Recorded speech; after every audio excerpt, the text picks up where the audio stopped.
So real quick, Patrick, I want to ask you, as far as when evaluating an asset, right, we're talking about a property that somebody's going to buy, what are some critical areas that the investors should research during due diligence? Some of the examples I was talking about, and I'm pretty sure you can elaborate on, is making sure there aren't any open permits and other things of that nature that you have done a great job of making sure we're safe and those things. So I figured if you share some of that knowledge, you'll really gain a lot out of it.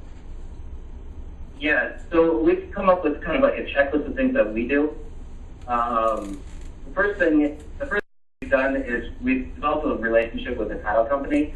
Because we analyze so many properties, it's a couple of title companies, and they've been able to give us, say 250 or 300 free title property profiles.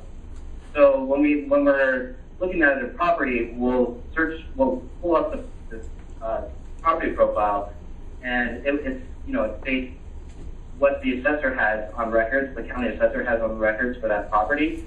What the assessor thinks is the square footage of the house and the lot, and then bedrooms and bathrooms, if there's a pool or not a pool, and then some of the transactions for for the last whatever 20 years it might be. And so if you can do that, that's really good, because when you pull up information from the MLS, or you're talking to the agent, or the agent's relying on what the bank says, and the bank is like, in New York, and the asset manager's in New York, and they've never seen the property, they don't really care about the property, they're just going off what someone told them.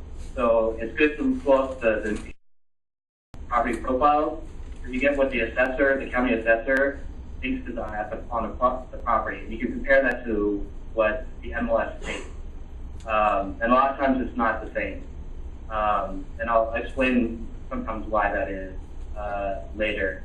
So that's one thing, is to compare the two, what the information is in the assessor's records and what's on the MLS.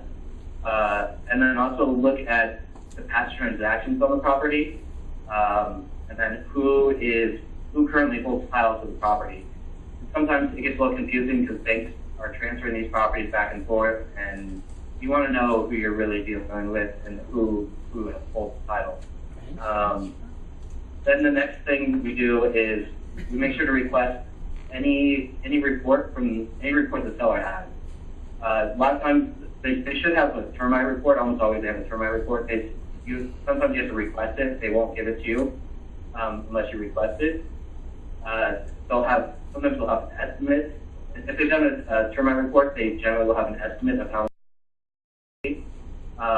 One thing that's big in LA, and I don't know if it's big in Florida, is city pre-sale reports.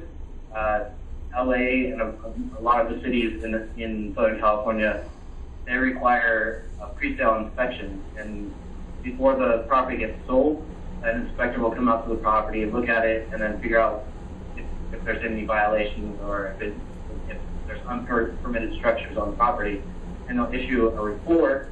And in LA City, they don't necessarily require the seller to fix the problems, but they'll require the buyer to fix the problem. Right. So you should always get a copy of the city pre-sale report, because it's gonna tell you what you need to do compliant with the city and county when you go to resell the property, because you don't want any issues with the city or county when you go to resell the property.